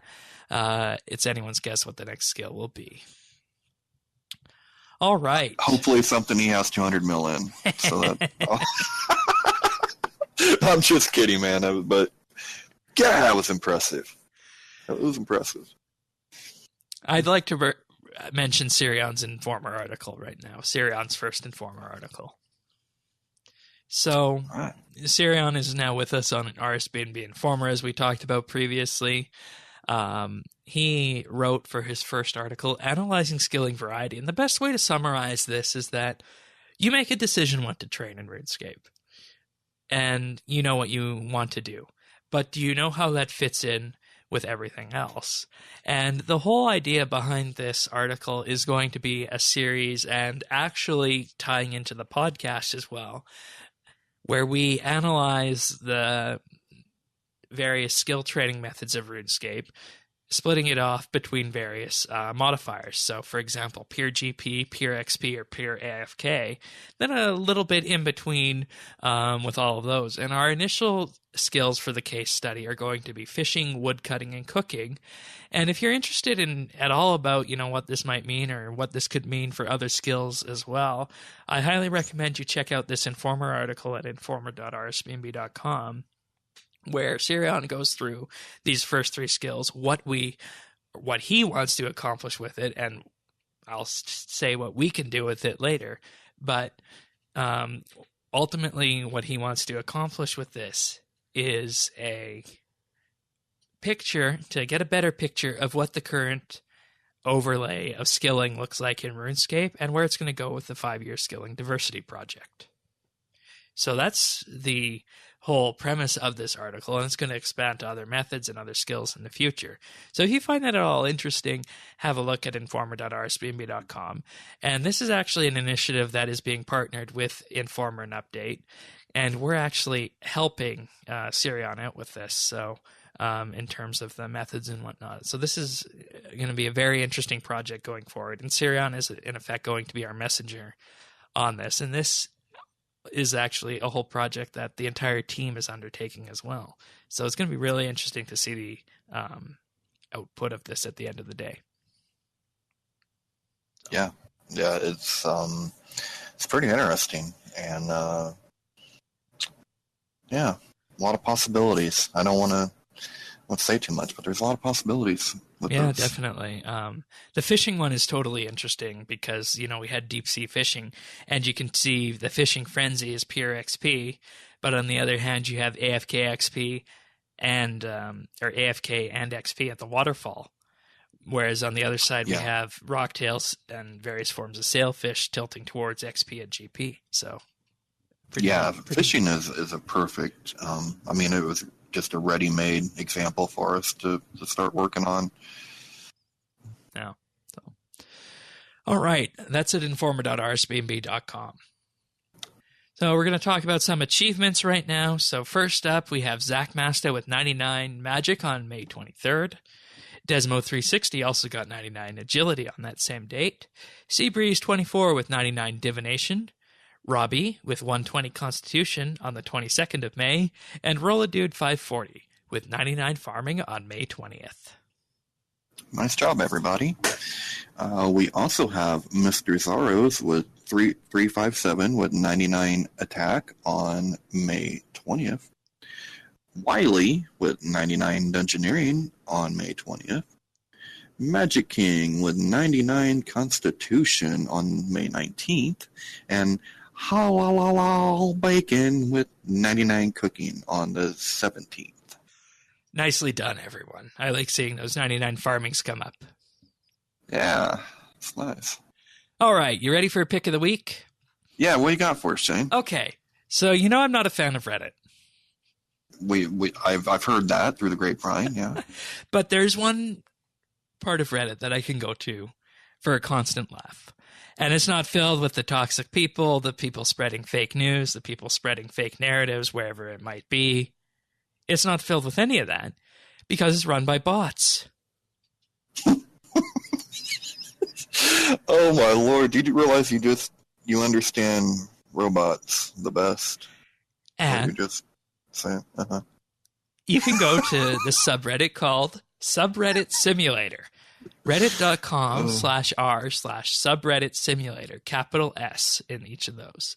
So the idea behind this is that, you know, the same technology you use when you're typing on your phone and it suggests what word you're going to fill in next, right? Mm-hmm. That's a computer science piece of technology or algorithm called a Markov chain. And I'll spare the actual implementation details and how it works for this segment because we're well over 2 hours here and I could go on about that for 25 minutes plus. But suffice to say, what a Markov chain does is it looks at a known set of data. It can be words, it could be locations, but in this case, we're going to be looking at words. And it looks together and it builds a chain of what the most likely words are to come after a subsequent word. So, like, for example, if you constantly text someone, I will be home in 15 minutes, right? You type I, and then iOS will show a number of suggestions. And one of them might very well be, I will be, and then the next one you could tap in will be home. That's just how the modern keyboard works on iOS. I find that absolutely amazing. I use that all the time on iOS. Do you? Yeah, sometimes I do. Yeah. Mm-hmm. Okay. So that's utilizing a Markov chain with what you type into iOS. Now, Subreddit Simulator does kind of the same thing, except it utilizes all the various different subreddits by having different bots look at various different subreddits. So, for example, the top post right now is one from u/all top today. So that bot looks at the top today section on Reddit and builds its Markov chains based on that, and then it generates the posts based on that. So the one we're seeing right now on here is I say yes, and he and his favorite log. And then it says, yeah, I'm a Jedi Master in the actual photo here. So it chooses a photo that is, related to what it found. And, some of these are, just downright hilarious. There's another one here from Shitty Ask Science. How do they keep these dinosaurs from walking in the sky and hit me and I think I'm dying? And then if you go into this thread, you'll find that there are actual bots responding to this as well. So the top comment on here is from the Star Wars subreddit. Sure, we don't see the New Republic to the First Order are hilariously incompetent. Try smoothing the edges out a bit more. Interesting, because it has chronology. So all these bots end up replying to it. There's another one here. Do attractive people use face wash or body wash like they're missing an obvious common factor? And then there's another one from the WTF Reddit responding to this. How the heck do you have to add all of his pants? And then from Petty Revenge, reply to that. This is cruel to women who have to change schedules and hours of the day at the end of the day. You choose to do something, though, so it's amazing to feel his own self-worth. So they try and kind of fit in based on what's being talked about here. And, it's just utterly hilarious sometimes what you can come up with on this. Where's the search feature? How do I search? Let's see, does this work? Yes. And the top post ever of all time on Subreddit Simulator here, if you're wondering, for RuneScape, is a post made by the Confession bot that says 27 and still play RuneScape. There is a lot to me, and that'll be putting my 2-week notice in at work. But sometimes I will turn it on just for the fact that I had a fetish in the back of my head. I am sitting next to me like blank. I don't blame him. He was laughing and said it was my dummy account as he recognized my name. And a bot wrote that one, huh? Yeah. About being 27 and still playing RuneScape. Yeah, that's... And then there's another one here from the Pix that says they do it for multiple reasons, including everything from anxiety to F up and appear fuller, teeth on display. So, yeah, pretty interesting when you look at it that way. But, if you ever want to laugh, just head on over here and you can see it. Another one from Alltop today. Please continue to give money to my friend. He didn't give up until he saved his life. And it's a picture. I bought my car today and the dealership had me check off with pen and paper that I'm not a robot.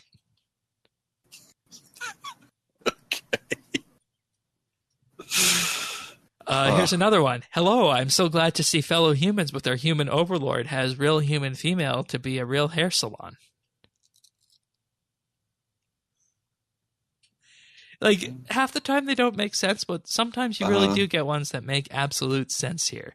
So, I don't know. If you're ever looking for something amusing, just head on over to the subreddit simulator. So... All right. Yeah, definitely try that. I mean, it sounds like some of my dictation errors a lot of times. I get the question mark quite often from my wife, like, what was he trying to say? And then I have to go back and figure it out. Oh, yeah, I didn't say that. Okay. Yeah. I don't know. A selfie with your fellow kids. And then it's a picture of a heart. You know the way to my heart. Happy Valentine's Day.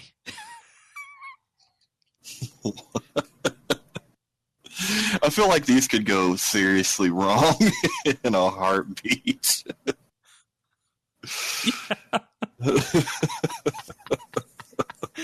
Oh, boy. All right. Well, that's it for the pick of the week. What have you been up to at RS? Well, I was thieving. And lately, I've went back to doing some divination to get some money because bonds are so expensive. And I felt like I was feeling bad. I was feeling bad about my RuneScape life. So when you do that, you got to get a new outfit, right? You got to do some fashionscape.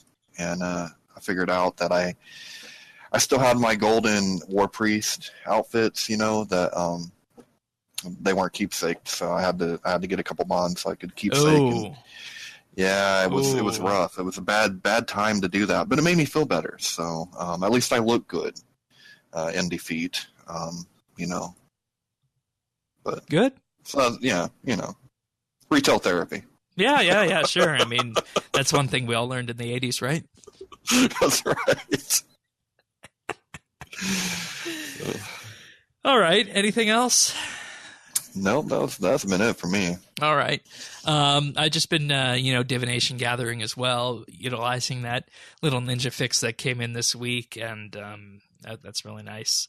Did a couple of clue scrolls, got a thing called a boater, but we're at the point where these things aren't selling at a decent value, so that's rather annoying. But anyways, I actually did some of that as well today, where I had a look and see what I could do with my character, and I changed the way my character looks this week. I just felt it was time for a change, Nice, yeah. Well, sometimes you got to. What I did is I ended up. Let's see, how do I go sideways? Why can't I go sideways with that? That's weird. I just went back to the Master Farmer's outfit with a black boater and my garden hoe. Hey, not bad. All right, simple. And I showed it off in the friends chat, and they were like, "What outfit is that?" It's Shane, circa 2008. No, that was Ladderhosen actually before the Master. Oh, that Farmer. was Ladderhosen. Oh, yeah. Oh Lord. Okay. But yeah, the black boater isn't 2 pixels anymore, and it actually looks good. So I'm using that as my hat.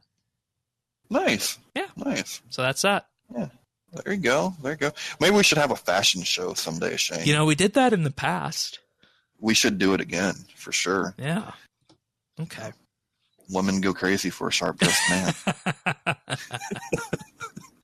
Yeah, RSBANDB update fashion shows, RSBANDB Idol. We've done all that before. I'm sure we could bring something like that back. But that's about it for this week's episode of RSBANDB Update. Perhaps had a little bit too much fun with the subreddit simulator. But anyways, if you guys want to chat with us in-game, you can find us at Friends Chat Bits Bytes. Also, full show notes are available at update.rsbnb.com. And with that being said, we'll see you next week for another episode. Take care, everyone. See ya.